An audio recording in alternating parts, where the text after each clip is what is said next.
Kita beralih informasi lainnya di Kompas Petang, Saudara Rafael Alun diduga terima 90.000 US dollar lewat perusahaan konsultan pajak miliknya. Uang itu diduga merupakan hasil gratifikasi dari pihak wajib pajak karena sudah memuluskan pembukuan dan pelaporan pajak tahunan.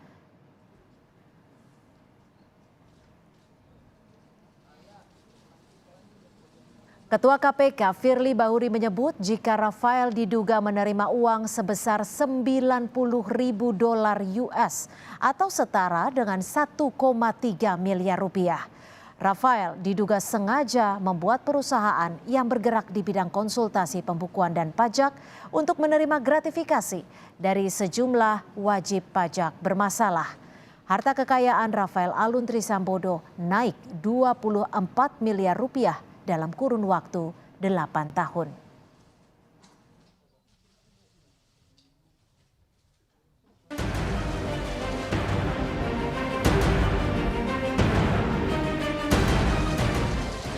KPK menahan ex-pejabat pajak Rafael Alun dalam kasus gratifikasi sekaligus menyita barang-barang mewah milik Rafael dan istri. Antara lain uang puluhan miliar rupiah hingga 68 tas bermerek. 30 diantaranya dipamerkan dalam konferensi pers penahanan Rafael. Di dalam pelaksanaan penggeledahan tersebut ditemukan beberapa barang berharga berupa dompet, ikat pinggang, jam tangan, tas, perhiasan, dan sepeda, serta uang dengan pecahan mata uang rupiah. Di samping itu turut diamankan juga sejumlah uang sebesar 32,2 miliar yang disimpan oleh RAT dalam safety deposit box di salah satu bank dalam bentuk pecahan mata uang berupa dolar Amerika Serikat, mata uang dolar Singapura, dan mata uang euro. Padahal sebelumnya Rafael berkilah hanya 10 tas istrinya yang asli, sisanya KW atau tiruan.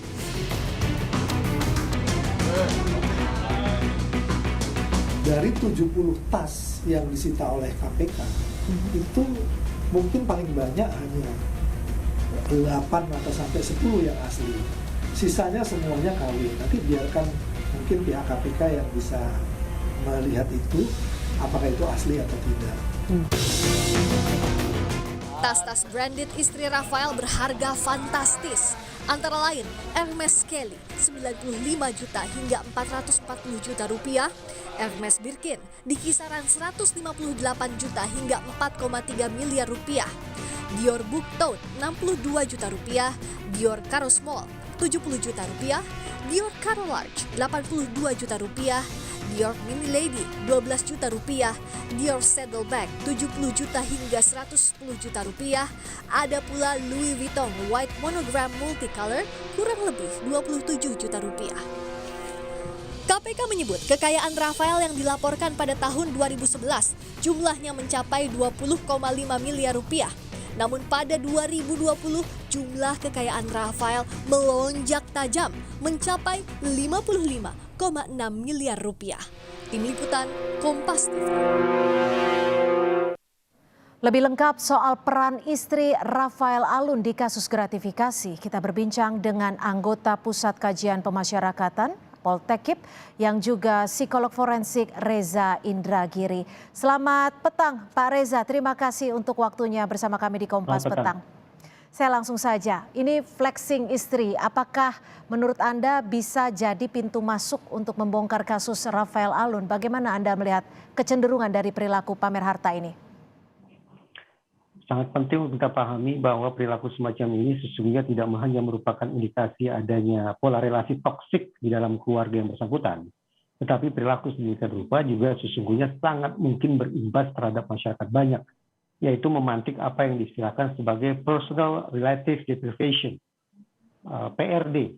Personal relative deprivation ini ditandai oleh tiba-tiba saja muncul perasaan tidak terima, muncul perasaan iri, perasaan cemburu, perasaan sakit hati, melihat orang yang sesungguhnya senasib dengan saya tetapi justru memiliki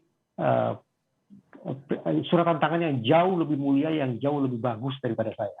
Nah, kalau kemudian sudah muncul PRD semacam ini, riset mengatakan kemungkinan terjadinya perilaku kekerasan di publik juga akan meningkat. Itu sebabnya memang sudah sangat pantas orang yang melakukan flexing semacam ini, termasuk di media sosial, segera mungkin diproses hukum. Agar apa? Untuk mencegah terjadinya eskalasi kekerasan di ruang publik. Ya, Pak Reza, bisa tidak sih kalau keterlibatan dari istri Rafael Alun ini, karena kalau kita bicara soal tas mewah, ini kan bukan kebutuhan premier ya. Artinya apakah ini bisa menjadi titik awal seorang Rafael Alun melakukan gratifikasi? Ada dua jenis perilaku korupsi. Yang pertama disebutkan sebagai corruption by need. Ada orang-orang yang melakukan tindak korupsi dikarenakan memang faktor kebutuhan. Tapi yang mengerikan adalah ada pula sebagian orang yang melakukan korupsi dikarenakan kerakusan. Ini disebutkan sebagai corruption by greed. Apakah situasi yang sedang kita perbincangkan ini merupakan indikasi corruption by greed atau korupsi di latar belakang oleh kerakusan? Paling tidak bahwa kasus ini sudah sampai di KPK, lalu diekspos sedemikian rupa harta kekayaan mereka, ini mengindikasikan bahwa tanda-tanda korupsi itu sudah sangat terang benderang. Anda berarti melihatnya ini korupsi by greedy seperti itu? Tampaknya iya. Saya tidak memandang orang-orang semacam ini melakukan korupsi, menggerogoti pundi-pundi kekayaan negara dikarenakan faktor perut, dikarenakan faktor kebutuhan sehari-hari, tidak. Tapi tas mewah, kendaraan mewah bukanlah indikasi kebutuhan mendasar, melainkan merupakan indikasi kerakusan. Oke, Pak Reza, bagaimana keilmuan psikologi forensik ini bisa melihat ataupun juga membantu dari aparat penegak hukum untuk membongkar kasus Rafael ini bisa secara tuntas? Pertanyaan itu mengarahkan kita pada diskusi sesungguhnya tentang risk and need assessment, penakaran resiko dan kebutuhan. Penakaran resiko dan kebutuhan lazimnya dikenakan kepada orang-orang yang tersangkut kasus hukum untuk mendeteksi dua hal. Pertama, tentang sebab musabab mengapa seseorang melakukan tindakan kriminal. Dan yang kedua, untuk meramal seberapa jauh kemungkinan yang bersangkutan akan mengulangi perbuatannya. Idealnya secara komprehensif ada 3 dimensi yang harus dirambah, yang harus dikaji, yaitu dimensi mikro, yaitu masing-masing orang, kemudian dimensi meso, yaitu interaksi atau relasi antar individu, berarti antar anggota keluarga tersebut, dan dimensi makro terkait dengan situasi di kantor, situasi di sekolah, dan juga situasi di masyarakat. Dengan dibedah secara komprehensif, mencakup dimensi mikro, meso, dan makro, maka kita akan bisa nantinya meminta pertanggungjawaban terhadap individu yang bersangkutan, termasuk terhadap keluarga yang bersangkutan, bahkan lebih luas lagi terhadap negara. Apa yang sesungguhnya harus negara lakukan. Oke, kalau dilihat dari faktor lingkungan, apakah ini menjadi faktor utama yang membuat seorang istri dari pejabat bisa dikatakan melakukan pamer harta dan juga memiliki barang-barang yang bisa dikatakan bukan kebutuhan premier? Faktor lingkungan itulah yang merupakan terjemahan dari faktor atau dimensi meso dan dimensi makro. Lingkungan kantor misalnya, bagaimana sesungguhnya pola kebiasaan para istri di kantor tersebut? Ini berarti menyangkut dimensi meso, bagaimana ada seorang istri yang mencoba mensejajarkan dirinya dengan istri-istri pejabat lainnya di lingkungan kantor yang sama. Berarti ada faktor saling mempengaruhi, ada faktor peniruan, ada nilai-nilai yang, katakanlah nilai-nilai yang toksik, nilai-nilai yang rusak, yang mengakibatkan kemudian seolah-olah para istri menjadi rentan untuk melakukan tindakan sedemikian rupa. Itu kalau kita sebatas bicara dimensi meso di lingkup tempat kerja atau kantor. Tapi lebih luas lagi, yaitu dimensi makro. Ya. Ketika terjadi ketimpangan atau kesenjangan dari sisi ekonomi di sana-sini, maka ini menjadikan sebuah potret bahwa ternyata tidak ada persoalan ketika kemudian ada sebagian kalangan yang memperkaya diri dengan cara-cara yang tidak benar. Ini dimensi makro, sudah mencakup lingkungan di luar kantor, bahkan mencakup lingkungan kehidupan bermasyarakat sehari-hari. Oke, jadi artinya lingkungan yang toksik bisa menjadi pemicu. Kalau kita lihat harga-harga dari tas yang dimiliki oleh istri Rafael Alun ini, Pak Reza, ini harganya bisa dikatakan fantastis. Bahkan ada yang lebih dari ratusan juta rupiah. Puluhan juta rupiah diantaranya juga tidak hanya satu. Menurut Anda, apakah hobi flexing memiliki barang mewah ini bisa dikaitkan dengan tingkat kemandirian finansial atau tidak? Justru uniknya adalah salah satu penanda, salah satu faktor yang bisa menjerumuskan seseorang melakukan tindakan kriminal berdasarkan risk and need assessment adalah ketidakmandirian dari sisi finansial.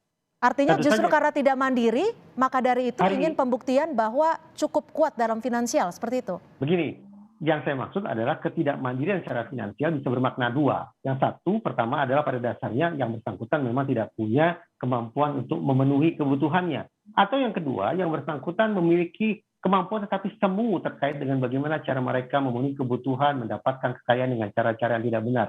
Nah, tadi saya katakan, ketidakmandirian secara finansial inilah baik dalam pengertian yang pertama maupun pengertian yang kedua yang akan bisa menjerumuskan seseorang melakukan perbuatan pidana berdasarkan risk and need assessment.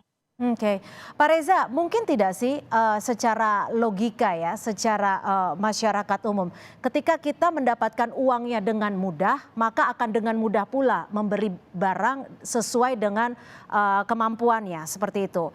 Contoh saja, ketika saya membeli sebuah kue gitu ya, karena mudah mungkin membelinya. Apakah ini istri dari Rafael Alun ini membelinya dengan uang yang bisa dikatakan cukup mudah mendapatkan uang dari suaminya atau seperti apa?